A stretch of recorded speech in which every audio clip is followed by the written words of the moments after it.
Mamma, Assistant Teacher in Sri Vinayaka High School, Venakanahalli.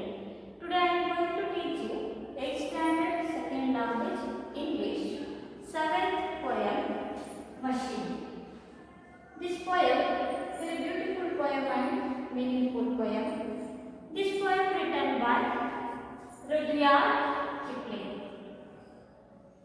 ಈ ಒಂದು ಪದ್ಯಭಾಗವು ಯಂತ್ರಗಳನ್ನು ಕುರಿತಿರುವಂತಹ ಒಂದು ಪದ್ಯಭಾಗ.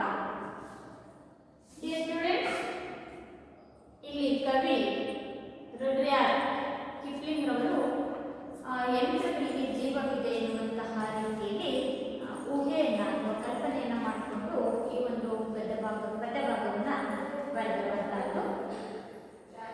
Read what Encyclopedia Britannica has to say about machine and answer the questions that follow. Read what Encyclopedia ಅಂತಂದ್ರೆ ಇಲ್ಲಿ encyclopaedia ಅಂತಂದ್ರೆ ಒಂದು ವಿಶ್ವಕೋಶ. ಈ ಒಂದು ಪದ್ಯಭಾಗವನ್ನು ಪ್ರಾರಂಭ ಮಾಡೋಕ್ಕಿಂತ ಮುಂಚೆ ಕವಿಯ ಪರಿಚಯಕ್ಕಿಂತ ಮುಂಚಿತವಾಗಿ ವಿಶ್ವಕೋಶವಾಗಿರುವಂತಹ encyclopaedia Britannica has to say about a machine. ಈ ಒಂದು ಮಷೀನ್ ಅನ್ನು ಕುರಿತು, ಯಂತ್ರಗಳನ್ನು ಕುರಿತು ಬ್ರಿಟಾನಿಕಾದ ವಿಶ್ವಕೋಶ ಏನನ್ನ ಹೇಳ್ತಾ ಇದೆ. Say about machines and answer the question that follow. ಅದರ ಯಂತ್ರಗಳ ಬಗ್ಗೆ ಈ ಒಂದು ಬ್ರಿಟಾನಿಕಾದ ವಿಶ್ವಕೋಶ ಏನು ಹೇಳ್ತಾ ಇದೆ, ಹಾಗೆ ಅದಕ್ಕೆ ಸಂಬಂಧಪಟ್ಟಂತ ಕೆಲವೊಂದು ಪ್ರಶ್ನೆಗಳನ್ನು ಕೂಡ ಇದರಲ್ಲಿ ಕೇಳಿರುವಂತಹದ್ದು. Answer the questions that follow. ಅವುಗಳನ್ನು ಓದ್ಕೊಂಡು ಕೆಲವೊಂದು ಕ್ವಶನ್ಸ್ಗೆ ನೀವು ಉತ್ತರಗಳನ್ನು ಕೊಡಬೇಕಾಗಿದೆ. A device that amplifies or replaces human or animal effort to accomplish a physical task. The first 5 simple machines are the lever, the wedge, the wheel, and axle, the pulley, and the screw. All complex machines are combinations of these devices. The operation of a machine may involve the transformation of chemical, thermal, electrical, or nuclear energy into mechanical energy or vice versa. A device ಅಂತಂದ್ರೆ ಒಂದು ಸಾಧನ. A device ಅಂತಂದ್ರೇನು ಒಂದು ಸಾಧನ. That amplifies ಅಂತಂದ್ರೇನು ವಿವರಿಸುವುದು. ಒಂದು ಸಾಧನವನ್ನ ಕುರಿತು ವಿವರಣೆಯನ್ನು ಕೊಡ್ತಾ ಇರುವಂತಹದ್ದು. A device that amplifies or replace ಅಂದ್ರೇನು ಬದಲಿಗೆ ಉಪಯೋಗಿಸುವಂತಹದ್ದು. ಒಂದು ಸಾಧನವನ್ನ ವಿವರಿಸುತ್ತಾ ಬದಲಿಗೆ ಉಪಯೋಗಿಸುವ. ಹ್ಯೂಮನ್ ಆರ್ ಅನಿಮಲ್ಸ್, ಮಾನವ. ಹ್ಯೂಮನ್ ಅಂತಂದ್ರೆ ಮಾನವ. ಆರ್ ಅನಿಮಲ್ಸ್ ಅಂದ್ರೆ ಪ್ರಾಣಿಗಳು. Effort to accomplish a physical task. ಇಲ್ಲಿ ಎಫರ್ಟ್ ಅಂತಂದ್ರೆ ಪ್ರಯತ್ನವನ್ನು ಮಾಡುವಂತಹದ್ದು. To accomplish a physical task ಅಂದ್ರೆ ಇಲ್ಲಿ ಯಂತ್ರ ಮಾಡ್ತಾ ಇರುವಂತಹ ಕೆಲಸಗಳನ್ನ ಕುರಿತು ಏನ್ ಮಾಡ್ತಾ ಇದೆ ಅಂತಂದ್ರೆ ಒಂದು ಸಾಧನವನ್ನ ಕುರಿತು ಅದರ ಒಂದು ವಿವರಣೆಯನ್ನ, ಹಾಗೆ ಅದಕ್ಕೆ ಸಂಬಂಧಪಟ್ಟಂತಹ ಬದಲಿಗೆ ಉಪಯೋಗಿಸುವುದನ್ನ. ಅದು ಮಾನವ ಆಗಿರ್ಬೋದು ಅಥವಾ ಪ್ರಾಣಿ ಆಗಿರ್ಬೋದು. Human or animals effort to accomplish a physical task. ಯಂತ್ರ ಮಾಡ್ತಾ ಇದೆ ಅನ್ನೋದನ್ನ ನಾವಿಲ್ಲಿ ನೋಡ್ತಾ ಇರುವಂತಹದ್ದು. ಅಂದ್ರೆ ಪ್ರಾಣಿಗಳಿಂದ ಮಾನವನಿಂದ ಆಗದೇ ಇರುವಂತಹದ್ದು ಯಂತ್ರಗಳು ನಿರ್ವಹಿಸ್ತಾ ಇದ್ದಾವೆ ಅನ್ನೋದನ್ನ ಇಲ್ಲಿ ಹೇಳಲಾಗ್ತದೆ.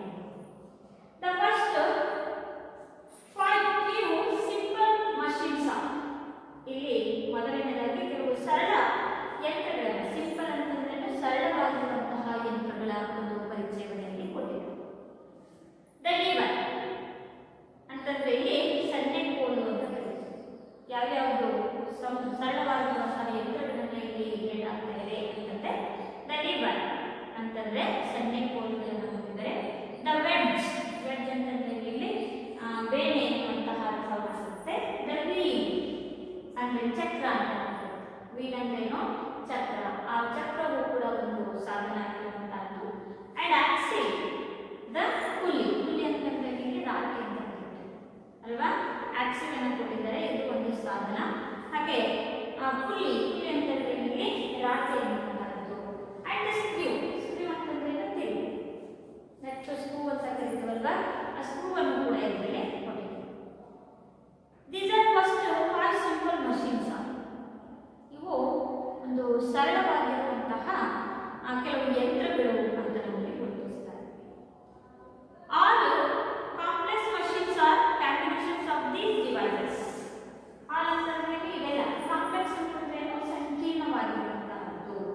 ಈ ಎಲ್ಲ ಒಂದು ಸರಳವಾಗಿರುವಂತಹ ಯಂತ್ರಗಳನ್ನ machines are combinations of these devices.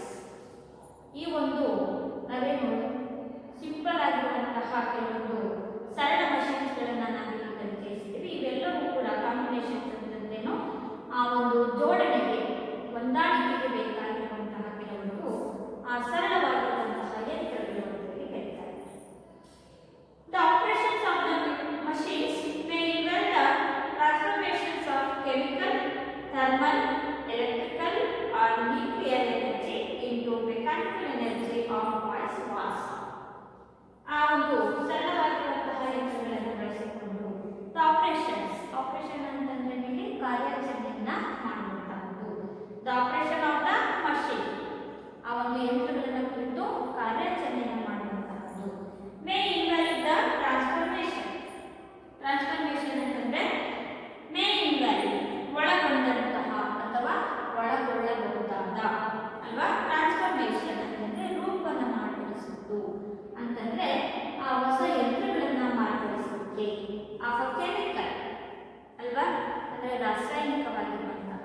Thermal ಅಂತಂದ್ರೆ ಉಷ್ಣವನ್ನ, ಎಲೆಕ್ಟ್ರಿಕಲ್ ಅಂತಂದ್ರೆ ವಿದ್ಯುತ್ತನ್ನ, ನ್ಯೂಕ್ಲಿಯರ್ ಅಂತಂದ್ರೆ ನಾವು ಪರಮಾಣುಗಳನ್ನ, ಎನರ್ಜಿಯನ್ನ, ಪರಮಾಣು ಶಕ್ತಿಯನ್ನ, ಇಂಟು ಮೆಕ್ಯಾನಿಕಲ್ ಎನರ್ಜಿ, ಹಾಗೆ ಯಾಂತ್ರಿಕವಾಗಿರುವಂತಹ ಶಕ್ತಿಯನ್ನು ಕೂಡ ನಾವೇನು ಮಾಡಬಹುದು, ಇದರಲ್ಲಿ ಉತ್ಪಾದನೆಯನ್ನ ಮಾಡಬಹುದು. ಆದ್ರೆ ವಾಯ್ಸ್ ವಾಸ ಇಂತಹ ಒಂದು ಸಿಂಪಲ್ ಆಗಿರುವಂತಹ ಕೆಲವೊಂದು ಸರಳವಾಗಿರುವಂತಹ ಮಷೀನ್ಗಳನ್ನು ಇಲ್ಲಿ ನಾವು ಪರಿಚಯಿಸಿರುವಂತಹದ್ದು. ಹಾಗಾದ್ರೆ ಮಾನವನು ಮತ್ತು ಪ್ರಾಣಿಗಳಿಂದ ಆಗದೇ ಇರುವಂತಹ ಕೆಲಸಗಳನ್ನು ಯಂತ್ರಗಳು ನಿರ್ವಹಿಸ್ತಾ ಇವೆ ಅನ್ನೋದನ್ನು ನಾವಿಲ್ಲಿ ಕಾಣ್ತಾ ಇರುವಂತಹದ್ದು. Name a few machines that we use. How do they run or work? Name a few machines that we use. ನೀವು ಬಳಸುವಂತಹ ಕೆಲವೊಂದು ಮಷೀನ್ಗಳನ್ನ, ಯಂತ್ರಗಳನ್ನ ಇಲ್ಲಿ ಹೆಸರಿಸಿ ಅಂತ ಕೊಟ್ಟಿದ್ದಾರೆ. ನಾವು ಯಾವ ಯಾವ ಯಂತ್ರಗಳನ್ನ ಬಳಸ್ತೀವಿ? ಉದಾಹರಣೆಯಾಗಿ ನಾವು ದ್ವಿಚಕ್ರ ವಾಹನಗಳನ್ನು ಬಳಸ್ತೀವಲ್ವಾ, 2 ವೀಲರ್ಸ್ ಅನ್ನು ಬಳಸ್ಕೊಳ್ತೀವಿ, 4 ವೀಲರ್ ಅನ್ನು ಬಳಸ್ತೀವಿ ಅಲ್ವಾ. ಮನೆಯಲ್ಲಿ ನಾವು ಮುಖ್ಯವಾಗಿ ಏನ್ ಮಾಡ್ತೀವಿ, ನಮಗೆ ಬೇಕಾಗಿರುವಂತಹ ಕೆಲವೊಂದು ಉಪಕರಣಗಳ ಬಳಕೆಯನ್ನು ಕೂಡ ಮಾಡ್ತಾ ಇದ್ದೀವಿ. How do they run or work? ನಾವು ಯಾವ ರೀತಿಯಾಗಿ ಕೆಲಸ ಮಾಡ್ತಾರೆ ಅಲ್ವಾ. ಈಗ ಉದಾಹರಣೆಗೆ ನಾವು 2 ವೀಲರ್ ಅನ್ನ ಬಳಸ್ತೀವಿ ಅಂತಂದ್ರೆ ಅದಕ್ಕೆ ನಾವೇನ್ ಮಾಡ್ತೀವಿ, ಪೆಟ್ರೋಲ್ ಅನ್ನ, ಡೀಸೆಲ್ಗಳನ್ನ ಅಥವಾ 4 ವೀಲರ್ ಅನ್ನ ಬಳಸ್ತೀವಿ, ಅಲ್ಲೂ ಕೂಡ ನಾವೇನ್ ಮಾಡ್ತೀವಿ, ಇಂಧನಗಳ ಬಳಕೆಯನ್ನ ಮಾಡ್ತೀವಿ. How do they run or work? ಅವು ಯಾವ ರೀತಿಯಾಗಿ ಚಲಿಸುತ್ತವೆ, ಯಾವ ಕೆಲಸವನ್ನ ಮಾಡ್ತವೆ. ಬಟ್ಟೆ ಒಗೆಯುವಂತ ಮಷೀನ್ ಕೂಡ ನಾವು ಬಳಸ್ತಾ ಇದೀವಲ್ವಾ,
ಹಾಗೆ ಚಂದ್ರಯಾನವನ್ನು ಕೂಡ ಮಾಡಿದ್ದಾನೆ. ಬಟ್ ಆದರೆ he has not yet learned how to live on this earth. ಆದರೆ yet ಅಂತಂದ್ರೇನು ಕಲಿತಿಲ್ಲ, ನಾಟ್ yet ಲರ್ನ್ ಏನನ್ನ ಕಲಿತಿಲ್ಲ ಮಾನವ ಅಂತಂದ್ರೆ how to live on this earth, ಭೂಮಿ ಮೇಲೆ ಹೇಗೆ ಬದುಕಬೇಕು ಅನ್ನೋದನ್ನ ಕಲಿತಿಲ್ಲ. ನೋಡಿ, ಮಾನವನಾದಂತಹ ನಾವೆಲ್ಲರೂ ಕೂಡ ಸಮುದ್ರದಲ್ಲಿ ಚಲಿಸೋದನ್ನ ಕಲಿತಿದ್ದೀವಿ, ಆಕಾಶದಲ್ಲಿ ಹಾರೋದನ್ನ ಕಲಿತಿದ್ದೀವಿ, ಹಾಗೆ ಚಂದ್ರಯಾನವನ್ನು ಕೂಡ ಮಾಡಿರುವಂತಹದ್ದು. ಆದರೆ ಮಾನವನು he has not yet learned how to live on this earth, ಭೂಮಿಯ ಮೇಲೆ ಹೇಗಿರಬೇಕು ಅನ್ನೋದನ್ನ ಮಾತ್ರ ಕಲಿತಿಲ್ಲ, ಹೇಗೆ ಬದುಕಬೇಕು ಅನ್ನೋದನ್ನ ಮಾತ್ರ ಕಲಿತಿಲ್ಲ. ಇದು ಫೇಮಸ್ ಸ್ಟೇಟ್ಮೆಂಟ್, ಇದು ಒಂದು ಪ್ರಸಿದ್ಧವಾಗಿರುವಂತಹ ಹೇಳಿಕೆ ಕೂಡ ಹೌದು.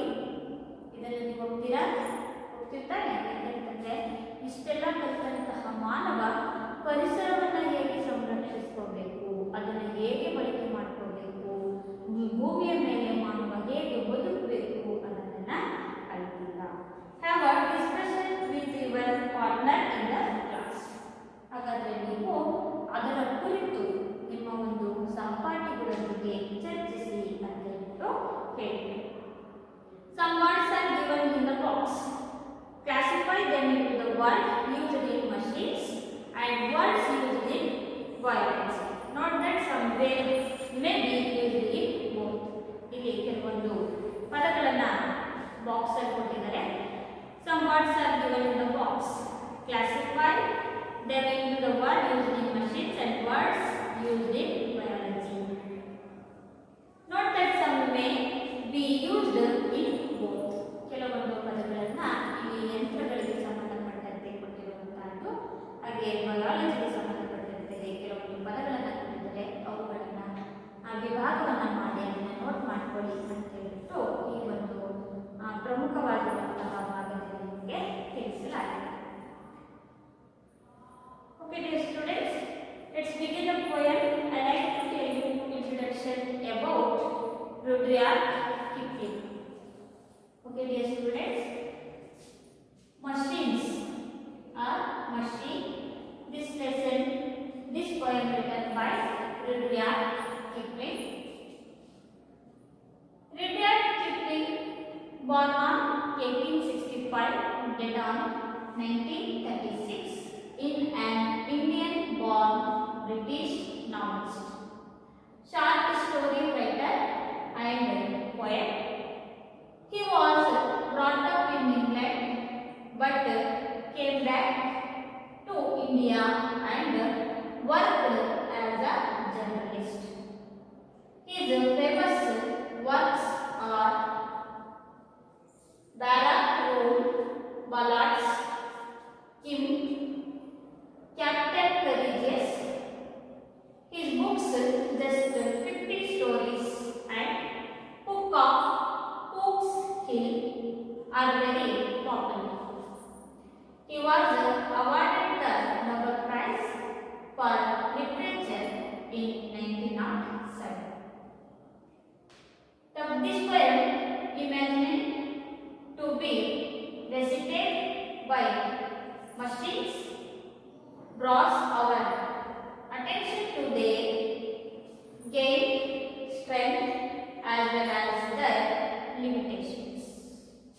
Okay dear students, I explained that. Okay dear students, Rudyard Kipling. He is born on 1865. ಇವರು 1845ರಲ್ಲಿ ಜನಿಸಿದ್ರು. Dead on 1936. ಇವರು ಮರಣವನ್ನು ಹೊಂದಿದ್ದು 1936. Is an Indian Born British novelist. Is an Indian Born ಅಂದರೆ ಇವರು ಭಾರತದಲ್ಲಿ ಜನಿಸಿದ್ದು ಬ್ರಿಟಿಷ್ ನಾವೆಲಿಸ್ಟ್. ಬ್ರಿಟಿಷರ ಕಾದಂಬರಿಕಾರರಾಗಿ ಇವರು ತಮ್ಮ ವೃತ್ತಿಯನ್ನು ಪ್ರಾರಂಭಿಸಿದರು. ಅಂದರೆ ಇವರು ಭಾರತದಲ್ಲಿ ಹುಟ್ಟಿದ್ದು ಬೆಳೆದಿದ್ದೆಲ್ಲಪ್ಪ ಅಂತಂದರೆ ಇವರು ಇಂಗ್ಲೆಂಡ್. ಹಾಗಾಗಿ ಬ್ರಿಟಿಷ್ ನಾವೆಲಿಸ್ಟ್ ಆಗಿ ಅಂದರೆ ಬ್ರಿಟಿಷರ ಒಂದು ಕಾದಂಬರಿಕಾರರಾಗಿ ಇವರು ಕೆಲಸದ ಅಥವಾ ವೃತ್ತಿಯ ಪ್ರಾರಂಭ ಮಾಡ್ತಾರೆ. ಶಾರ್ಟ್ ಸ್ಟೋರೀಸ್ ರೈಟರ್ ಅಂದರೆ ಇವರು ಸಣ್ಣ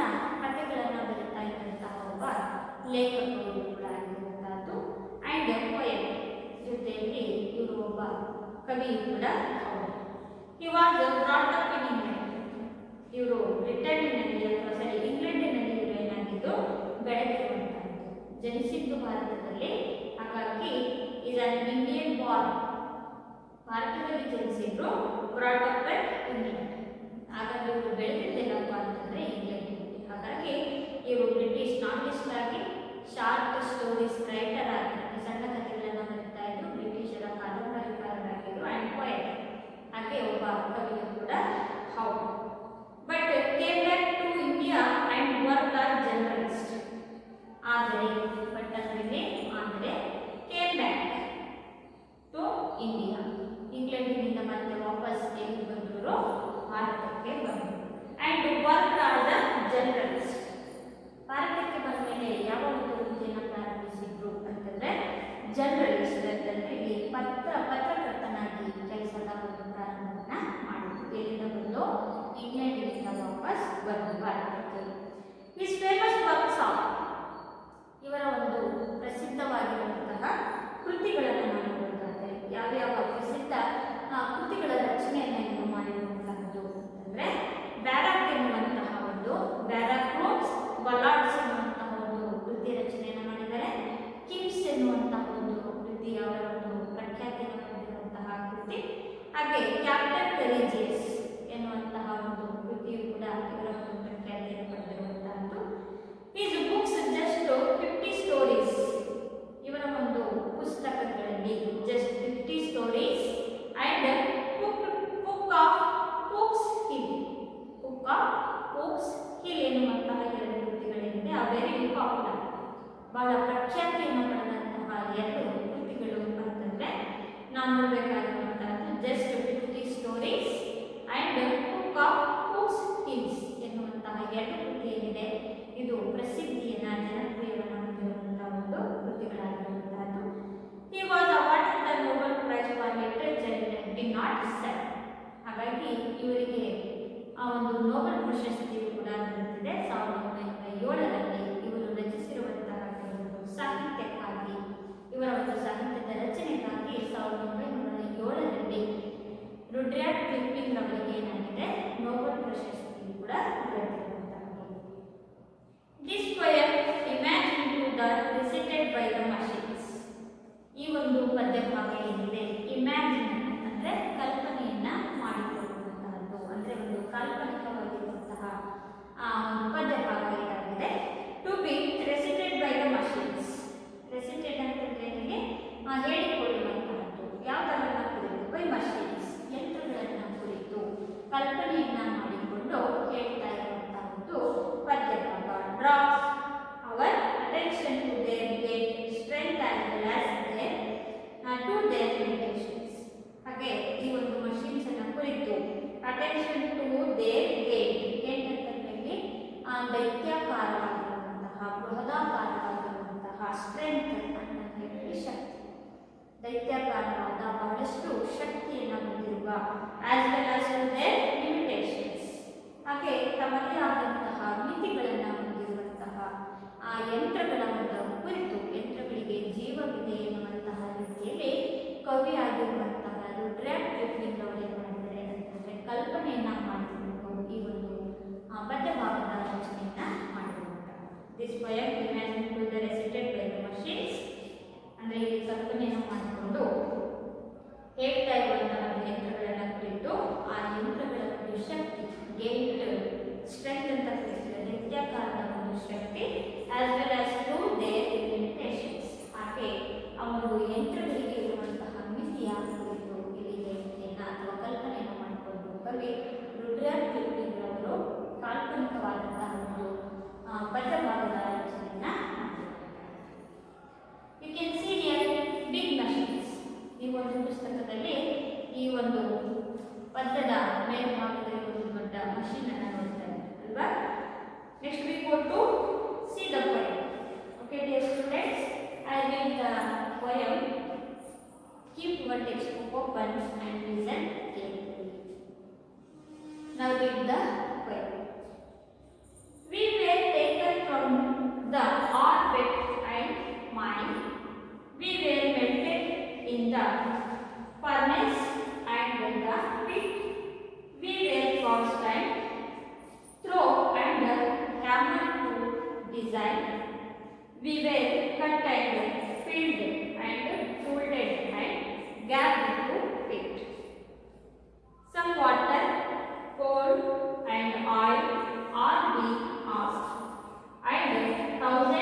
jump and swim and fly and dive. We can see and hear and count and read and write. But remember, please, the law by which we live, we are not built to comfort only. We can neither love nor pity nor forgive. If you make us slip in handling us to that, though our smoke may hide the heaven from our eyes, I will vanish and the stars will shine again. Because for all our power and weight and size, we are nothing more than children of your land. Okay, dear students, I explain this well. Machines ಅಂದರೆ ಇಲ್ಲಿ ಯಂತ್ರಗಳು, ಇಲ್ಲಿ ನಾವೆಲ್ಲರೂ ಕೂಡ ಏನು ಮಾಡ್ಕೋಬೇಕು ಅಂತಂದರೆ ಯಂತ್ರಗಳಿಗೆ ಜೀವವಿದೆ ಎನ್ನುವಂತಹ ರೀತಿಯಲ್ಲಿ ಕಲ್ಪನೆಯನ್ನು ಮಾಡಿಕೊಂಡು ಈ ಒಂದು ಪದ್ಯವನ್ನು ಅರ್ಥ ಮಾಡಿಕೊಳ್ಳಬೇಕು. We were taken from the orbit and mind. ಇಲ್ಲಿ we were ಅಂತಂದ್ರೆ ಯಾರನ್ನ ಉಳಿಸ್ಕೋಬೇಕು, ಯಂತ್ರಗಳನ್ನ, ಮಷೀನ್ಸ್ ಅನ್ನ ನಾವಿಲ್ಲಿ ಏನು ಮಾಡಬೇಕು, ಕಲ್ಪನೆಯನ್ನ ಮಾಡ್ಕೋಬೇಕಾಗುತ್ತೆ. We were taken from the orbit and mind. ಇಲ್ಲಿ orbit ಅಂದ್ರೆ ಏನಂತ ಸೂಚಿಸ್ತಾ ಇದೆ, ಇಲ್ಲಿ ರಾಕ್ ಅಂತ ಕರಿತೀವಿ, materials are the made from the orbit. We were taken from the orbit and mind. ಇಲ್ಲಿ we were ಅಂತಂದ್ರೆ ಮಷೀನ್ಸ್ಗಳು, ಟೇಕನ್ ಅಂತಂದ್ರೆ ಇಲ್ಲಿ ತೆಗೆದುಕೊಂಡು, ನಮ್ಮನ್ನ ಎಲ್ಲಿಂದ ತೆಗೆದುಕೊಂಡು ಬಂದಿದ್ದಾರೆ, from the orbit. ಆರ್ಬಿಟ್ ಅಂತಂದ್ರೇನು, ಅದರಿನ ಗಣಿಗಳಿಂದ ನಮ್ಮನ್ನ ಏನು ಮಾಡಿದ್ದಾರೆ, ಹೊರಗೆ ತೆಗೆದುಕೊಂಡು ಬಂದಿರುವಂತಹದ್ದು. ಅಂಡ್ ಮೈಂಡ್, ಅದರನ್ನ ತೆಗೆಯುವುದು, ಗಣಿಗಾರಿಕೆಯನ್ನ ಮಾಡುವುದು ಅಂತ ಹೇಳಿ ಕರೀತಾರೆ. ಅಂದ್ರೆ ಈ ಒಂದು ಪದಭಾಗದಲ್ಲಿ ಯಂತ್ರಗಳು ಏನನ್ನು ಹೇಳ್ತಾ ಇದ್ದಾರೆ ಅಂದ್ರೆ ನಮ್ಮನ್ನ ಹೇಗೆ ತಯಾರಿಸಿದರೆ, ನಮ್ಮನ್ನ ಎಲ್ಲಿಂದ ತಂದಿದ್ದಾರೆ ಅಂತ ಹೇಳಿ ಆ ಯಂತ್ರಗಳು ಕಲ್ಪನೆಯನ್ನ ಮಾಡಿಕೊಂಡು ಹೇಳುವ ರೀತಿಯಲ್ಲಿ ಈ ಒಂದು ಪದಭಾಗವನ್ನು ನಾವು ನೋಡ್ತಾ ಇರುವಂತಹದ್ದು. We were taken from the orbit and mind. ಹಾಗಾದ್ರೆ ಮಷೀನ್ ಹೇಳ್ತಾ ಇದ್ದಾರೆ ನಾವು ಎಲ್ಲಿಂದ ತೆಗೆದುಕೊಂಡು ಬಂದಿದ್ದಾರೆ, ಫ್ರಮ್ ದ ಆರ್ಬಿಟ್ ಅಂದ್ರೆ ನಮ್ಮನ್ನ ಅದಿರಿನ ಗಡಿಗಳಿಂದ, ಅಂಡ್ ಮೈಂಡ್ ಅದರನ್ನ ಹೊರ ತೆಗೆದು ನಮಗೆ ತಂದಿರುವಂತಹದ್ದು. ಅಂದ್ರೆ ನಾವು ಯಂತ್ರಗಳು ಹೇಳ್ತಾ ಇದ್ದೇವೆ, ಎಲ್ಲಿಂದ ಬಂದವರು, ಗಣಿಗಾರಿಕೆಯಿಂದ ಹೊರ ತೆಗೆದಿದ್ದು ನಮ್ಮನ್ನ ಅಂತೇಳಿ ಹೇಳಲಾಗ್ತಾ ಇದ್ದಾರೆ. We were melted in the furnace and the pit. We were ಅಂತಂದ್ರೆ ನಮ್ಮನ್ನ, ಯಾರನ್ನ, ಮಷೀನ್ಗಳನ್ನ, melted in the furnace. melted ಅಂತಂದ್ರೆ ಇಲ್ಲಿ ಕರಗಿಸುವುದು. ಹಾಗಾದ್ರೆ ಗಣಿಯಿಂದ ಅದರನ್ನ ಹೊರತೆಗೆದು ಅದರನ್ನ ಏನು ಮಾಡಿದ್ದಾರೆ ಇಲ್ಲಿ, we were melted in the furnace. furnace ಅಂತಂದ್ರೆ ಇಲ್ಲಿ ಕುಲುಮೆ ಅಂತ ಕರೀತಾರೆ. furnace ಅಂತಂದ್ರೇನು, ಕುಲುಮೆ. ಹಾಗಾದ್ರೆ ಆ ಒಂದು ಗಣಿಗಾರಿಕೆಯಿಂದ ಹೊರತಂದಂತಹ ಒಂದು ಅದಿರೇನಿದೆ ಅದನ್ನ ಏನು ಮಾಡಿದ್ದಾರೆ, ಮೆಲ್ಟೆಡ್, ಕರಗಿಸಿದರೆ. ಎಲ್ಲಿ, ಇನ್ ದ ಫರ್ನೇಸ್, ಕುಲುಮೆಯಲ್ಲಿ ಅದನ್ನ ಕರಗಿಸಿದರೆ. ಅಂಡ್ ದ ಪಿಟ್, ಅದನ್ನೇನು ಮಾಡಿದಾರಪ್ಪ ಅಂತಂದ್ರೆ ಆ ಒಂದು ಕರಗಿರುವಂತಹ ಒಂದು ದ್ರವವನ್ನ, we were cast and throw and hammer to the design. ಆ ಒಂದು ಕರಗಿರುವಂತಹ ಒಂದು ಅದಿರಿನ ಒಂದು ದ್ರವ ವಸ್ತು ಏನಿದೆ, we were cast and throw, ಅದನ್ನೇನು ಮಾಡಿದಾರಪ್ಪ ಅಂತಂದ್ರೆ ಕಾಸ್ಟ್ ಅಂತಂದ್ರೆ ವಿನ್ಯಾಸಗೊಳಿಸುವಂತಹದ್ದು, and the throw and the hammer to the design. ಅದನ್ನೇನು ಮಾಡಿದಾರಪ್ಪ ಅಂತಂದ್ರೆ ಥ್ರೋ ಅಂತಂದ್ರೆ ಇಲ್ಲಿ ಆಕಾರ ಕೊಡುವುದು, ವಿನ್ಯಾಸವನ್ನ ಕೊಡುವಂತಹದ್ದು, ಅಂದ್ರೆ ಚಿತ್ರವನ್ನ ಮಾಡುವಂತಹದ್ದು, ಸ್ವರೂಪವನ್ನ ಕೊಡುವುದು ಅಂತೇಳಿ ಹೇಳ್ತೀವಿ. ಅಂದ್ರೆ ಇಲ್ಲಿ ನಾವೇನಂತೀವಿ ಅಂತಂದ್ರೆ ಕರಗಿರುವಂತಹ ಒಂದು ಅದಿರಿನ ದ್ರವ ವಸ್ತುವನ್ನ ಏನ್ ಮಾಡಿದ್ದಾರೆ ಅಂತಂದ್ರೆ ವಿನ್ಯಾಸಗೊಳಿಸಲಿಕ್ಕೆ ಬೇಕಾಗಿರುವಂತಹ ಕರಗಿದ ದ್ರವ ವಸ್ತು ಅದು ಏನಾಗಿದೆ ಅದನ್ನ ಅಚ್ಚುಗಳಲ್ಲಿ ಹಾಕುವುದರ ಮೂಲಕ ಅದಕ್ಕೆ ತನ್ನದೇ ಆದಂತಹ ಒಂದು ಸ್ವರೂಪವನ್ನ ಕೊಟ್ಟಿರುವಂತಹ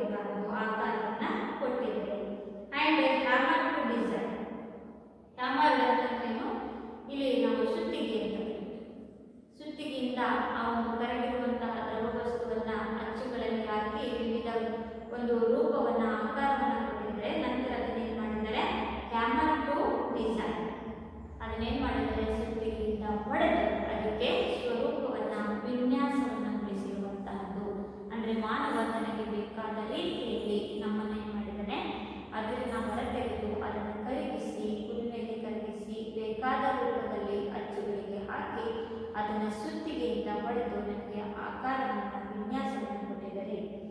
V were cutted felt and tolded and gathered to fit.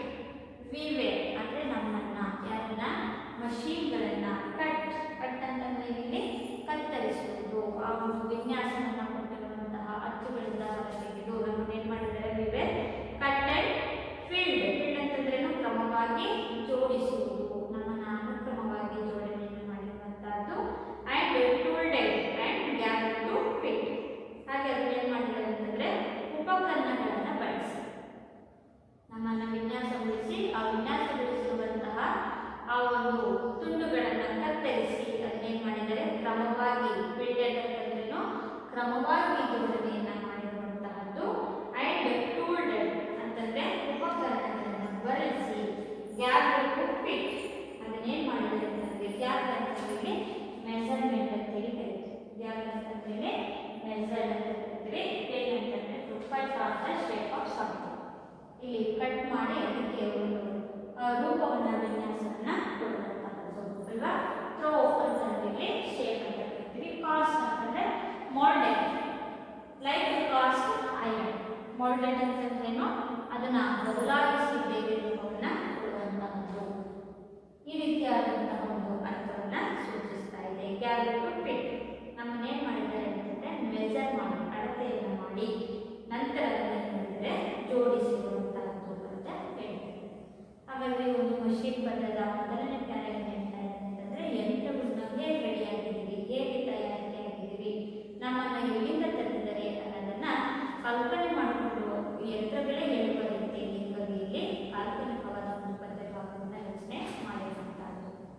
ಹಾಗಾದ್ರೆ ಮೊದಲನೇ ಒಂದು ಪ್ಯಾರಾಗ್ರಾಫ್ ನಾವೇನು ನೋಡಿದ್ವಿ ಅಂತಂದ್ರೆ ಯಂತ್ರಗಳನ್ನ ಹೇಗೆ ತಯಾರಿಸಲಾಗಿದೆ, ಹೇಗೆ ಎಲ್ಲಿಂದ ಅದನ್ನ ತಂದಿದ್ದಾರೆ ಅಂತಂದ್ರೆ ಅದನ್ನ ಗಣಿಗಾರಿಕೆಯಿಂದ ಆರ್ಬೆಲ್ಡಿಂದ ಅಂಡ್ ಮೈನ್ ಆ ಒಂದು ಅದಿರನ್ನು ಗಣಿಗಾರಿಕೆಯಿಂದ ಅದಿರನ್ನು ತೆಗೆದು we were melted in the furnace ಕುಲುಮೆಯಲ್ಲಿ ಅದನ್ನ ಕರಗಿಸಿ ಅಂಡ್ ಫಿಟ್ ಅದನ್ನೇನು ಮಾಡಿದ್ದಾರೆ. ವಿ ವೇರ್ ಕಾಸ್ಟ್ ಅದಕ್ಕೆ ಬೇಕಾಗಿರುವಂತಹ ಒಂದು ಮೋಲ್ಡೆಡ್ ಅಂತಂದ್ರೆ ಅದಕ್ಕೆ ಬೇಕಾದ ರೀತಿಯಲ್ಲಿ ಒಂದು ಅಚ್ಚುಗಳಲ್ಲಿ ಹಾಕಿ throw and hammer to design. Throw ಅಂತಂದ್ರೆ ಅದಕ್ಕೆ ಬೇಕಾಗಿರುವಂತಹ ಒಂದು ಶೇಪಲ್ಲಿ ಆಕಾರದಲ್ಲಿ ಅದನ್ನು ನಾವೇನು ಮಾಡಿದ್ದೀವಿ ಹ್ಯಾಮರ್ ಸುತ್ತಿಗೆಯಿಂದ ಬಡಿದು ಅದಕ್ಕೆ ಡಿಸೈನ್ ಅನ್ನ ವಿನ್ಯಾಸವನ್ನು ಮಾಡಿರುವಂತಹದ್ದು. We were cutted felt and tolded gathered to fit. ನಂತರ ಏನು ಮಾಡಿದ್ರು ನಮ್ಮನ್ನ ತಮಗೆ ಬೇಕಾದ ಅಳತೆಯಲ್ಲಿ ಕತ್ತರಿಸಿ ನಂತರ ಅದನ್ನು ಕ್ರಮವಾಗಿ ಜೋಡಿಸಿ ಅದರ ಒಂದು ಜೋಡಣೆಯನ್ನು ಮಾಡಿಕೊಂಡ ನಂತರ ನಮ್ಮನ್ನ ಯಂತ್ರಗಳನ್ನಾಗಿ ಪರಿವರ್ತನೆ ಮಾಡಿರುವಂತಹದ್ದು ಅನ್ನೋದಕ್ಕೆ ಹೇಳ್ತಾರೆ. ಹಾಗಾದ್ರೆ ಮುಂದುವರೆದಂತಹ ಪ್ಯಾರಾದಲ್ಲಿ ಯಂತ್ರಗಳು ನಮಗೆ ಏನೇನು ಬೇಕು ಅನ್ನೋದನ್ನ ಇಲ್ಲಿ ಕೇಳ್ತಾ ಇರುವಂತಹದ್ದು. Some water, coal and oil all we ask and thousands of an inch to give us play. And now if you will set us to our task, we will serve you for and 20 hours a day. Some water ಮನುಷ್ಯನ ಬಳಿ ನಾವು ಏನನ್ನ ಕೇಳಬಹುದು, ಮನುಷ್ಯನಿಂದ ನಾವು ಏನನ್ನ ಬಳಸಬಹುದು ಅಂತ ಹೇಳ್ಬಿಟ್ಟು ಯಂತ್ರಗಳು ಹೇಳ್ತಾ ಇದ್ದಾರೆ. ಸಮ್ ವಾಟರ್ ಸ್ವಲ್ಪ ನೀರನ್ನ ಕೇಳಬಹುದು. ಕೋಲ್ ಅಂಡ್ ಆಯಿಲ್ ಕಲ್ಲಿದ್ದಲು, ಕೋಲ್ ಅಂತಂದ್ರೆ ಇಲ್ಲಿ ಕಲ್ಲಿದ್ದಲನ್ನು ಕೇಳಬಹುದು. ಅಂಡ್ ಆಯಿಲ್ ಆಯಿಲ್ ಅಂತಂದ್ರೆ ನಾವೇನು ಇಂಧನ ಅಂತ ಕರಿತೀವಿ ಅಲ್ವಾ. ಪೆಟ್ರೋಲ್ ಆಗಿರ್ಬೋದು, ಡೀಸೆಲ್ ಆಗಿರ್ಬೋದು ಅಂತಹ ಇಂಧನವನ್ನು ಕೇಳ್ತೀವಿ. ಆಲ್ ವಿ ಆಸ್ಕ್ ಇವೆಲ್ಲವನ್ನು ನಾವು ಕೇಳ್ತೀವಿ. ಹಾಗಾದ್ರೆ ಒಂದು ಯಂತ್ರ ಚಲಿಸಬೇಕು ಅಂದ್ರೆ ಆ ಯಂತ್ರವು ಚಲಿಸಲಿಕ್ಕೆ ಬೇಕಾಗಿರುವಂತಹದ್ದು ಅಂತಂದ್ರೆ ಸಮ್ ವಾಟರ್ ಸ್ವಲ್ಪ ನೀರು ಬೇಕಾಗ್ಬೋದು. ಅದು ಬಿಟ್ಟರೆ ಕಲ್ಲಿದ್ದಲು ನಾವು ಕೇಳ್ತೀವಿ. ಅದನ್ನ ಬಿಟ್ಟರೆ ನಾವು ಕೇಳುವಂತಹದ್ದು ಅಂತಂದ್ರೆ ಆಯಿಲ್ ಅನ್ನು ಕೇಳ್ತೀವಿ. ವಿ ಆಸ್ಕ್ ಇವಿಷ್ಟು ನಾವು ಮಾನವನ ಕೇಳಿ ಪಡಿತೀವಿ. And thousands of an inch to give us play. ಅದನ್ನು ನಾವು ಪಡ್ಕೊಂಡ ನಂತರ ನಾವೇನು ಮಾಡ್ತೀವಿ ಅಂತಂದ್ರೆ and thousands of an inch to give us play ನಾವು ಚಲಿಸುವಂತೆ ಮಾಡ್ತೀವಿ. ಅಂದರೆ ನಾವು ಕೆಲಸವನ್ನು ಪ್ರಾರಂಭ ಮಾಡ್ತೀವಿ. ಅದುವರೆಗೂ ಕೂಡ ನಾವು ಕೆಲಸ ಪ್ರಾರಂಭ ಮಾಡೋಕ್ಕೆ ಆಗೋದಿಲ್ಲ. ನಮಗೆ ಅತಿ ಅವಶ್ಯಕವಾಗಿ ಏನು ಬೇಕು, ಕೋಲ್ ಬೇಕಾಗುತ್ತೆ, ಆಯಿಲ್ ಬೇಕಾಗುತ್ತೆ, ಸಮ್ ವಾಟರ್ ಕೂಡ ಬೇಕಾಗ್ತದೆ. ಇವೆಲ್ಲ ಸಿಕ್ಕ ಮೇಲೆ ನಾವೇನು ಮಾಡ್ತೀವಿ, ದಿವಸ ನಾವು ಕೆಲಸವನ್ನು ಮಾಡಲಿಕ್ಕೆ ಪ್ರಾರಂಭಿಸ್ತೇವೆ. ಆ್ಯಂಡ್ ನಾವು ಇಫ್ ಯು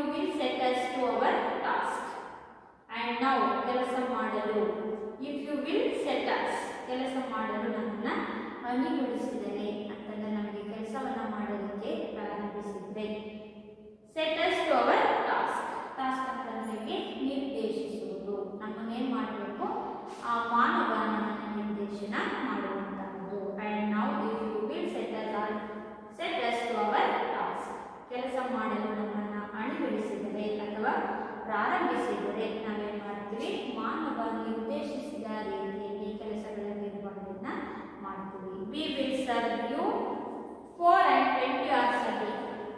ನಾವು ನೀವು ನಿರ್ದೇಶನ ನೀಡಿದ ರೀತಿಯಲ್ಲಿಯೇ ಕೆಲಸಗಳನ್ನು ಮಾಡ್ತಾ ಹೋಗ್ತೀವಿ. ವಿ ವಿಲ್ ಸರ್ವ್ ನಾವು ಎಷ್ಟು ಕೆಲಸವನ್ನು ಮಾಡಲಿಕ್ಕೆ ಸಾಮರ್ಥ್ಯತೆಯನ್ನು ಹೊಂದಿದ್ದೀವಿ ಅಂತಂದರೆ 4 and 20 hours a day, 4 ಅಥವಾ 24 ಗಂಟೆಗಳವರೆಗೂ ಕೂಡ ನಾವು ಕೆಲಸವನ್ನು ಮಾಡಲಿಕ್ಕೆ ಸಮರ್ಥರಾಗಿದ್ದೀವಿ. ಆದರೆ ಕೆಲಸಕ್ಕೆ ನಮಗೆ ಬೇಕಾಗಿರುವಂತಹ some water, coal and oil, all we ask, ಇಷ್ಟನ್ನು ಮಾತ್ರ ನಾವು ಮಾನವನಿಂದ ಪಡ್ಕೊಳ್ಳಬೇಕು. ಇಷ್ಟು ಮಾತ್ರ ನಾವು ಮಾನವನಿಂದ ಕೇಳ್ತೀವಿ. ಇಷ್ಟು ಕೊಟ್ಟರೆ ನಾವು ನಿಮ್ಮ ನಿರ್ದೇಶನದಂತೆ ಒಮ್ಮೆ ನಮ್ಮ ಒಂದು ಕೆಲಸವನ್ನು ನೀವು ಪ್ರಾರಂಭಿಸಿದರೆ ನಾವು ಮುಖ್ಯವಾಗಿ ದಿನಕ್ಕೆ 24 ಗಂಟೆಗಳವರೆಗೂ ಕೂಡ ನಿಮ್ಮ ನಿರ್ದೇಶನದ ರೀತಿಯಲ್ಲಿ ಕೆಲಸಗಳ ನಿರ್ವಹಣೆಯನ್ನು ಮಾಡಬಲ್ಲೆವು ಅಂತ ಹೇಳ್ಬಿಟ್ಟು ಎರಡನೇ ಪ್ಯಾರಾದಲ್ಲಿ ಈ ಒಂದು ಮಷೀನ್ಗಳು ಕೆಲಸಕ್ಕೆ ಬೇಕಾಗಿರುವಂತಹ ಅಗತ್ಯ ವಸ್ತುಗಳು ಯಾವುದು ಮತ್ತು ನಾವು ಹೇಗೆ ಕೆಲಸವನ್ನು ಪ್ರಾರಂಭಿಸ್ತೀವಿ ಅನ್ನೋದನ್ನು ಇಲ್ಲಿ ಪರಿಚಯಿಸಿದೆ. Now the third para, we can pull and haul and push and lift and drag. We can print and flow and view and heat and light. We can run and jump and swim and fly and dive. We can see and hear and count and read and write. ಈ ಒಂದು ಮೂರನೇ ಒಂದು ಪದ್ಯ ಭಾಗದಲ್ಲಿ ಯಂತ್ರಗಳು ಏನನ್ನು ಹೇಳ್ತಾ ಇದ್ವಿ ಅಂತಂದ್ರೆ ನಾವು ಯಾವ್ಯಾವ ಕೆಲಸ ಮಾಡಬಹುದು. ಮೊದಲನೇ ಪ್ಯಾರಾದಲ್ಲಿ ನಾವು ಹೇಗೆ ರಚನೆ ಆಗಲಿ ಅಂತ ಹೇಳಿದ್ವು. ಎರಡನೇ ಪ್ಯಾರಾದಲ್ಲಿ ನಾವು ಕೆಲಸ ಮಾಡಲಿಕ್ಕೆ ನಮಗೆ ಏನೇನು ಬೇಕು ಮತ್ತೆ ನಾವು ಎಷ್ಟು ಗಂಟೆಗಳ ಕಾಲ ಕೆಲಸ ಮಾಡಬಲ್ಲೆವು ಅನ್ನೋದನ್ನ ಹೇಳಿದ್ವು. ಮೂರನೆಯ ಒಂದು ಪ್ಯಾರಾದಲ್ಲಿ ಯಂತ್ರಗಳು ಹೇಳ್ತಾ ಇದ್ದಾರೆ ನಾವು ಯಾವ್ಯಾವ ಕೆಲಸಗಳನ್ನ ಮಾಡಬಹುದು. ವಿ ಕ್ಯಾನ್ ಪುಲ್, ಪುಲ್ ಅಂತಂದ್ರೇನು ಎಳೆಯುವುದು. ನಾವು ಯಾವ್ಯಾವ ಕೆಲಸ ಮಾಡಬಲ್ಲೆವು, ವಸ್ತುಗಳನ್ನು ಎಳೆಯಬಹುದು. ಅಂಡ್ ಹಾಲ್, ಹಾಲ್ ಅಂತಂದ್ರೆ ಇಲ್ಲಿ ನೂಕುವುದು ಅಂತ ಹೇಳ್ತೀವಿ. ಪುಲ್ ವಿತ್ ದ ಫೋರ್ಸ್, ಹಾಲ್ ಅಂತಂದ್ರೆ ಇಲ್ಲಿ ಪುಲ್ ವಿತ್ ದ ಫೋರ್ಸ್, ಜೋರಾಗಿ ವಸ್ತುಗಳನ್ನು ನೂಕಬಲ್ಲವು. ಅಂಡ್ ಪುಷ್, ಪುಷ್ ಮಾಡೋದು ಅಂತಂದ್ರೆ ತಳ್ಳುವುದು. ಹಾಗಾದ್ರೆ ನಾವು ವಸ್ತುಗಳನ್ನು ಕೂಡ ಒಂದು ಸ್ಥಳದಿಂದ ಮತ್ತೊಂದು ಸ್ಥಳಕ್ಕೆ ತಳ್ಳುತ್ತೀವಿ. And lift and drag, lift ಮಾಡೋದು ಅಂತಂದ್ರೆ ವಸ್ತುಗಳನ್ನ ಎತ್ತುವುದು. ಅಂಡ್ ಡ್ರ್ಯಾಗ್, ಚಲನೆಯನ್ನು ಕೂಡ ನಾವು ಮಾಡಿದ್ರೆ ಆ ಯಂತ್ರಗಳು ಕೂಡ ಚಲಿಸಲಿಕ್ಕೆ ನಾವು ಕೆಲಸವನ್ನ ಮಾಡ್ತೀವಿ. ಹಾಗಾದ್ರೆ ವಿ ಕ್ಯಾನ್ ಪುಲ್, ಪುಲ್ ಅಂತಂದ್ರೆ ಎಳೆಯುವ ಕೆಲಸ ಮಾಡ್ತೀವಿ. ಹಾಲ್, ನೂಕುವ ಕೆಲಸ ಮಾಡ್ತೀವಿ. ಪುಷ್, ತಳ್ಳುವಂತಹ ಕೆಲಸ. ಲಿಫ್ಟ್, ವಸ್ತುಗಳನ್ನ ಎತ್ತುವಂತಹ ಕೆಲಸ. ಅಂಡ್ ಡ್ರೈವ್ ಅಂದ್ರೆ ಚಲಿಸುವ, ಸವಾರಿ ಮಾಡುವ ಕೆಲಸವನ್ನು ಕೂಡ ನಮಗೆ ಮಾಡ್ತೀವಿ ಅಂತ ಹೇಳ್ಬಿಟ್ಟು ಮೂರನೇ ಪ್ಯಾರಾದಲ್ಲಿ ಹೇಳ್ತೇವೆ. ವಿ ಕ್ಯಾನ್ ಪ್ರಿಂಟ್, ನಾವು ಪ್ರಿಂಟ್ ಅನ್ನು ಕೂಡ ತೆಗೆಯಬಲ್ಲೆವು. ಅಂಡ್ ಫ್ಲೋ, ಫ್ಲೋ ಅಂತಂದ್ರೆ ಇಲ್ಲಿ ಉಳುಮೆ ಮಾಡೋದು.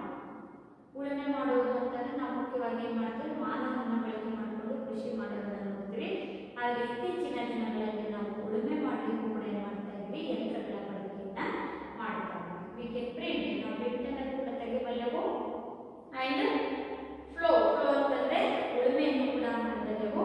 ಅಂಡ್ ವ್ಯೂ, ವ್ಯೂ ಅಂತಂದ್ರೆ ಮೇಯುವಂತಹ ಕೆಲಸವನ್ನು ಕೂಡ ಮಾಡ್ತೀವಿ. ಅಂಡ್ ಹೀಟ್, ಕಾಯಿಸುವಂತಹ ಕೆಲಸವನ್ನು ಕೂಡ ಮಾಡ್ತೀವಿ. ಅಂಡ್ ಲೈಟ್, ಬೆಳಕನ್ನು ಕೂಡ ನಾವು ಕೊಡ್ತೀವಿ. ಹಾಗಾದ್ರೆ ಇಲ್ಲಿ ಎಳೆಯುವ ಕೆಲಸ, ನೂಕುವ ಕೆಲಸ, ತಳ್ಳುವಂತಹ ಕೆಲಸ, ಎತ್ತುವಂತಹ ಕೆಲಸ, ಯಂತ್ರಗಳನ್ನು ಚಲನೆ ಮಾಡುವ ಅಥವಾ ಸವಾರಿ ಮಾಡುವ ಕೆಲಸವನ್ನು ಮಾಡ್ತೀವಿ. ಜೊತೆಯಲ್ಲಿ ನಾವು ಪ್ರಿಂಟ್ ಅನ್ನು ತೆಗಿತೀವಿ. ಹಾಗೆ ಉಳುಮೆಯನ್ನು ಮಾಡ್ತೀವಿ, ಫ್ಲೋ ಮಾಡ್ತೀವಿ. ವ್ಯೂ, ಬಟ್ಟೆಯನ್ನು ಮೇಯುವ ಕೆಲಸ ಮಾಡ್ತೀವಿ. ಆ್ಯಂಡ್ ಹೀಟ್, ಕಾಯಿಸುವಂತಹ ಕೆಲಸವನ್ನು ಕೂಡ ನಾವು ಮಾಡ್ತೀವಿ. ಆ್ಯಂಡ್ ಲೈಟ್, ಬೆಳಕನ್ನು ಕೊಡುವಂತಹ ಕೆಲಸದ ನಿರ್ವಹಣೆಯನ್ನು ಕೂಡ ಮಾಡ್ತೀವಿ. We can run and jump and swim and fly and dive. ಹಾಗೆ ನಾವು ಓಡುವಂತಹ ಕೆಲಸವನ್ನು ಕೂಡ ಮಾಡ್ತೀವಿ. ಅಂದರೆ ಯಂತ್ರಗಳು ಓಡುವಂತಹ ಕೆಲಸ, ಜಂಪ್ ಹಾರುವಂತಹ ಕೆಲಸ, ಸ್ವಿಮ್ ಈಜುವಂತಹ ಕೆಲಸ, ಆ್ಯಂಡ್ ಫ್ಲೈ ಹಾಗೆ ಹಾರುವಂತಹ ಕೆಲಸವನ್ನು ಕೂಡ ಮಾಡ್ತಾ ಇದ್ದೀವಿ. ಆ್ಯಂಡ್ ಡೈವ್ ಅಂತಂದರೆ ಮುಳುಗುವ ಕೆಲಸವನ್ನು ಕೂಡ ಮಾಡಬಹುದು ಅಂತ ಹೇಳ್ತೀವಿ. ಹಾಗಾದರೆ ಈ ಒಂದು ಕೆಲಸವನ್ನು ಕೂಡ ಅಂದರೆ ಓಡುವಂತಹ ಕೆಲಸ ಮಾಡ್ತಾ ಇದೆ, ಜಂಪ್ ಮಾಡುವ, ನೆಗೆಯುವ ಕೆಲಸ ಮಾಡ್ತಾ ಇದೆ, ಮಾಡುವ ಈಜುವ ಕೆಲಸವನ್ನು ಮಾಡ್ತಾ ಇದೆ, ಫ್ಲೈ ಮಾಡುವ ಹಾರುವಂತಹ ಕೆಲಸ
ಯಂತ್ರ ಆ್ಯಂಡ್ ಲೈಟ್ ಬೆಳಕು ಅಂದರೆ ನಮ್ಮಲ್ಲಿರುವಂತಹ ಲೈಟ್ಗಳು ಕೂಡ ಏನು ಮಾಡ್ತಾ ಇದ್ದಾವೆ ಕೆಲಸವನ್ನು ಮಾಡ್ತೇವೆ. ವಿ ಕ್ಯಾನ್ ರನ್ ಓಡುವಂತಹ ಕೆಲಸವು ಕೂಡ ಮಾಡ್ತಾ ಇದೆ ಅಂದರೆ ನಾವು ವಾಹನಗಳನ್ನು ಬಳಸ್ತಾ ಇರುವಂತಹದ್ದು. ಜಂಪ್ ಹಾರುವಂತಹ ಕೆಲಸವು ಕೂಡ ಆಗ್ತಾ ಇದೆ. ಸ್ವಿಮ್ ಹಾರುವಂತಹ ಕೆಲಸ. ಸರಿ, ಸ್ವಿಮ್ ಅಂತಂದರೆ ಈಜುವಂತಹದ್ದು ಅಂತಂದರೆ ನಾವು ಹಡಗುಗಳನ್ನು ಅಲ್ವಾ, ಹಡಗುಗಳ ಬಳಕೆಯನ್ನು ಮಾಡ್ತಾ ಇರೋದು ಅದು ಈಜುವುದನ್ನು ನಾವು ನೋಡ್ತಾ ಇದ್ದೀವಿ. ಆ್ಯಂಡ್ ಫ್ಲೈ ಏರೋಪ್ಲೇನ್ಗಳನ್ನು ನೋಡ್ತಾ ಇದ್ದೀವಿ, ಅವು ಆಕಾಶದಲ್ಲಿ ಏನಾಗ್ತಾ ಇದ್ದಾವೆ ಹಾರ್ತಾ ಇರುವಂತಹದ್ದು. ಆ್ಯಂಡ್ ಡೈ ಮುಳುಗುವಂತಹ ಹಡಗುಗಳು ಕೂಡ ಇವೆ, ಅದನ್ನು ಜಲಾಂತರ್ಗಾಮಿ ನೌಕೆಗಳು ಅಂತ ಕರಿತೀವಿ, ಅವು ಕೂಡ ಇದ್ದಾವೆ. ಹಾಗಾದ್ರೆ ಯಂತ್ರಗಳು ಮುಳುಗುವ ನೀರಿನಲ್ಲಿ ಮುಳುಗುವ ಕೆಲಸವನ್ನು ಕೂಡ ಮಾಡ್ತಾ ಇದ್ದಾವೆ. ವಿ ಕ್ಯಾನ್ ಸಿ ನೋಡುವಂತಹ ಕೆಲಸ, ಕ್ಯಾಮ್ರಾಗಳನ್ನು ಅಲ್ವಾ. ಆ್ಯಂಡ್ ಹಿಯರ್ ಕೇಳುವಂತಹದ್ದು, ಹೆಡ್ಫೋನ್ಗಳನ್ನು ನಾವು ನೋಡ್ತೀವಿ. ಆ್ಯಂಡ್ ಕೌಂಟ್ ಲೆಕ್ಕ ಮಾಡುವ ಅಥವಾ ಎಣಿಸುವ, ಕ್ಯಾಲ್ಕುಲೇಟರ್ ಅಂತ ಕರಿತೀವಿ ಅಲ್ವಾ, ಅದೇನು ಮಾಡುತ್ತೆ ಎಣಿಸುವ ಕೆಲಸವನ್ನು ಮಾಡುತ್ತೆ. ರೀಡ್ ಓದುವಂತಹ ಕೆಲಸ. ಆ್ಯಂಡ್ ರೈಟ್ ನಾವು ಏನು ಪ್ರಮುಖವಾಗಿರುವಂತಹ ಅತ್ಯಾಧುನಿಕವಾದಂತಹ ಗಣಕಯಂತ್ರಗಳ ಬಳಕೆಯನ್ನು ಕೂಡ ಮಾಡ್ತಾ ಇದ್ದೀವಿ. ರೀಡ್ ಆ್ಯಂಡ್ ರೈಟ್ ಕಾರ್ಯಗಳ ಬಳಕೆ ಮಾಡ್ತಾ ಇರುವಂತಹದ್ದು. ಹಾಗಾದರೆ ಈ ಒಂದು ಮೂರನೇ ಪದ್ಯಭಾಗದಲ್ಲಿ ಅಥವಾ ಮೂರನೇ ಒಂದು ಪ್ಯಾರಾದಲ್ಲಿ ನಾವು ನೋಡ್ತಾ ಇದ್ದೀವಿ ಯಂತ್ರಗಳು ಯಾವ್ಯಾವ ಕೆಲಸಗಳ ನಿರ್ವಹಣೆಯನ್ನು ಮಾಡ್ತಾ ಇದ್ದಾವೆ ಅನ್ನೋದನ್ನು ನಾವು ತಿಳ್ಕೊಳ್ಳೋಣ. Next fourth para.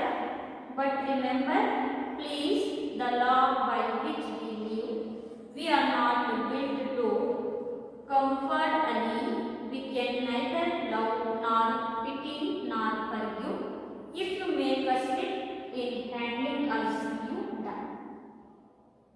But remember ಆದರೆ ನೆನಪಿಟ್ಟುಕೊಳ್ಳಿ, ಯಾರಿಗೆ ಹೇಳ್ತಾ ಇದ್ದಾವೆ ಯಂತ್ರಗಳು ಮಾನವನಿಗೆ ಹೇಳ್ತಾ ಇದ್ದಾವೆ, ಆದರೆ ನೆನಪಿಟ್ಕೊಳ್ಳಿ.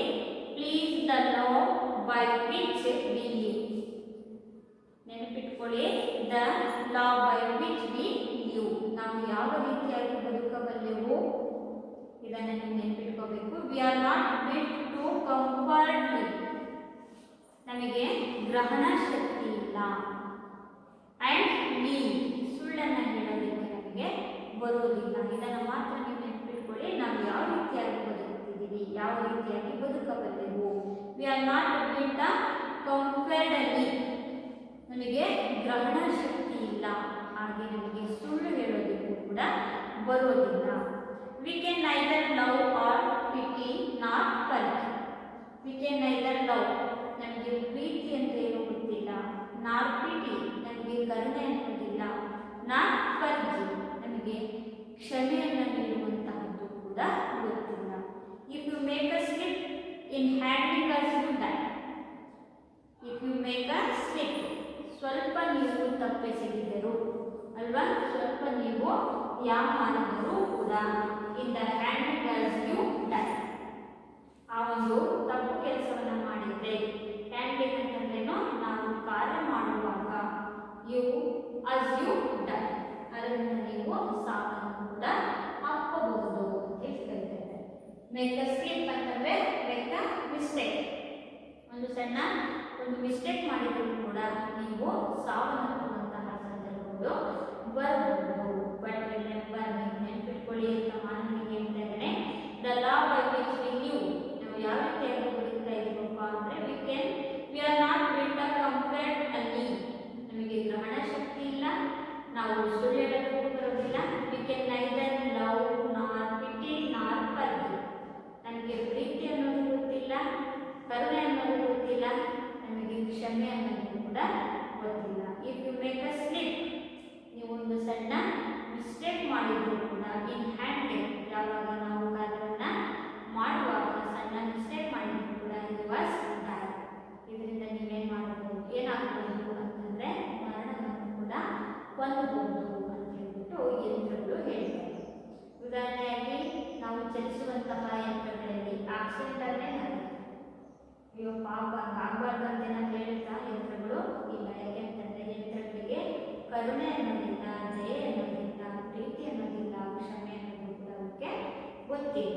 ಹಾಗಾಗಿ ಸ್ವಲ್ಪ ನಾವು ಮಾಡಿದ್ರು ಕೂಡ ಅದನ್ನು ಚಲಿಸುವಾಗ ನಮ್ಮ ಒಂದು ಕಾರ್ಯವನ್ನು ಮಾಡುವಂಥ ಸಂದರ್ಭದಲ್ಲಿ ಸ್ವಲ್ಪವೂ ಕೂಡ ನಾವು ಮಾಡಿದರೆ ಮಿಸ್ಟೇಕನ್ನು ಮಾಡಿದರೆ ಅಸ್ ಯು ಡೈ, ಅದರಿಂದ ನೀವು ಸಾವನ್ನು ಅಪ್ಪಬಹುದು ಅಂತ ಹೇಳ್ಬಿಟ್ಟು ಈ ಒಂದು ಯಂತ್ರಗಳು ಹೇಳ್ತಾರೆ. ಹಾಗಾದರೆ ನಾಲ್ಕನೇ ಪ್ಯಾರ ಏನು ಹೇಳ್ತಾ ಇದೆ ಅಂದರೆ ನಮ್ಮನ್ನು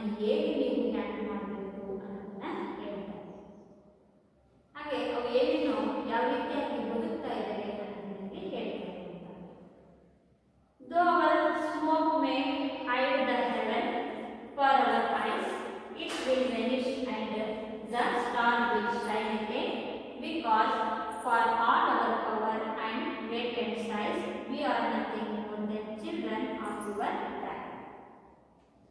Though our smoke may hide the heaven far from our eyes. Though ಅಂತಂದ್ರೆ ಇಲ್ಲಿ ಎಷ್ಟು ಸಾಧನೆಯನ್ನ ಮಾಡಿದ್ರು. ಅವರ ಸ್ಮೋಕ್ ಅಂತಂದ್ರೆ ಇಲ್ಲಿ ಮೋಡಗಳು ಅಂತ ಕರಿತೀವಿ. ಸ್ಮೋಕ್ ಮೀನ್ಸ್ ಕ್ಲೌಡ್ ಅಂತ ಕರಿತೀವಿ. ಮೋಡಗಳು.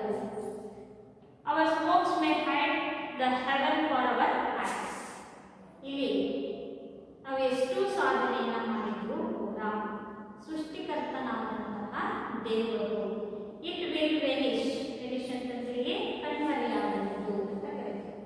ಡಿಸಪಿಯರ್ ವೆನಿಶ್ ಮೀನ್ಸ್ ಡಿಸಪಿಯರ್ ಅಂದ್ರೆ ಕಣ್ಮರೆಯಾಗುವುದು. And the star will shine again ಅಂದ್ರೆ ಮೋಡಗಳು. ಇಲ್ಲಿ ಸ್ಮೋಕ್ ಅಂತಂದ್ರೆ ಮೋಡಗಳು ಆವರಿಸಿಕೊಂಡಿರ್ತವೆ. ಆ ಮೋಡಗಳು ಸರಿದ ನಂತರ it will vanish and the stars will be shine again. ಮೋಡಗಳು ಕಣ್ಮರೆಯಾದ ಮೇಲೆ ನೆಕ್ಸ್ಟ್ ಆಕಾಶದಲ್ಲಿ ನಾವು ನೋಡ್ತೀವಿ, ಈ ಒಂದು ನಕ್ಷತ್ರಗಳನ್ನ ನೋಡ್ತೀವಿ. ಬಿಕಾಸ್ ಆದರೆ ಫಾರ್ ಆಲ್ ಅವರ್ ಪವರ್, ಇದು ಎಲ್ಲವೂ ಕೂಡ ನಮ್ಮ ಶಕ್ತಿಯಲ್ಲ.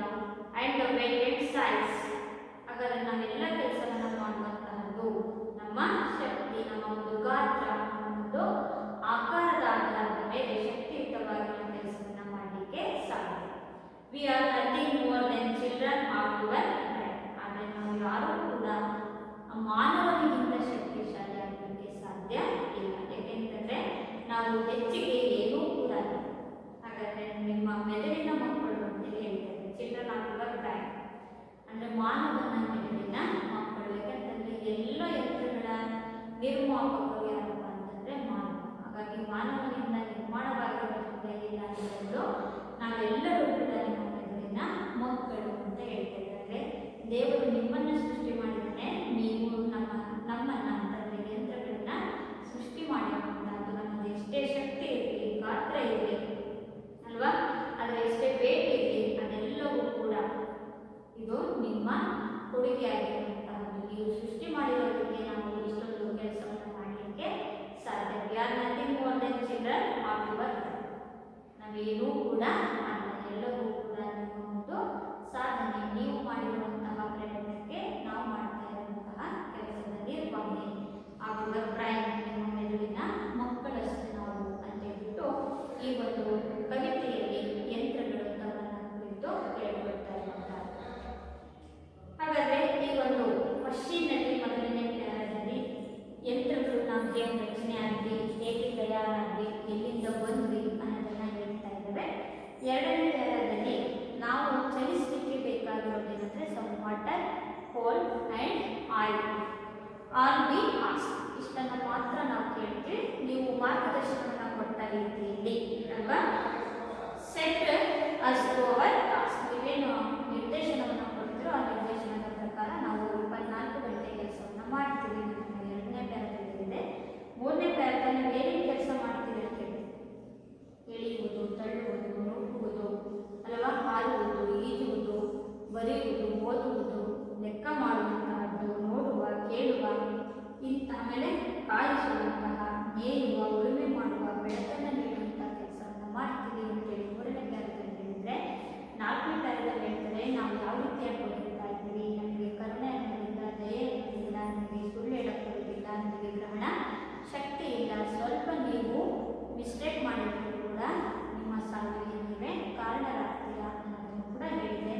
ನಾಲ್ಕನೇ ಪ್ಯಾರಾದಲ್ಲಿ ಹೇಳ್ತಾ ಇದೆ, ಇಷ್ಟೆಲ್ಲ ಕೆಲಸ ಮಾಡಿದ್ರು ಕೂಡ ಆ ಸೃಷ್ಟಿಕರ್ತನಾದ ದೇವರು ನಿಮ್ಮನ್ನು ಸೃಷ್ಟಿ ಮಾಡಿದರೆ, ನೀವು ನಮ್ಮನ್ನು ಸೃಷ್ಟಿ ಮಾಡಿದರೆ ಈ ಒಂದು ಶಕ್ತಿ, ಗಾತ್ರ, ಆಕಾರ ಎಲ್ಲವೂ ಕೂಡ ನಿಮ್ಮ ಒಂದು ಪ್ರಯತ್ನದಿಂದ ಸಿದ್ಧರಿರುವಂತಹದ್ದು. ಹಾಗಾಗಿ ನಾವೆಲ್ಲರೂ ಕೂಡ ನಿಮ್ಮ ಮೆದುಳಿನ ಒಂದು ಮಕ್ಕಳು ಅಂತ ಹೇಳ್ಬಿಟ್ಟು ಯಂತ್ರಗಳು ಈ ಒಂದು ಪದ್ಯಕಾವ್ಯದಲ್ಲಿ ತಮ್ಮನ್ನು ತಾವು ಜೀವವಿರುವಂತೆ ಹೇಳ್ತಾ ಇರುವಂತಹ ರೀತಿಯಲ್ಲಿ ಕವಿಯಾದಂತಹ ರುಡ್ಯಾರ್ಡ್ ಕಿಪ್ಲಿಂಗ್ ಅವರು ವರ್ಣನೆಯನ್ನ ಮಾಡಿರುವಂಥದ್ದು.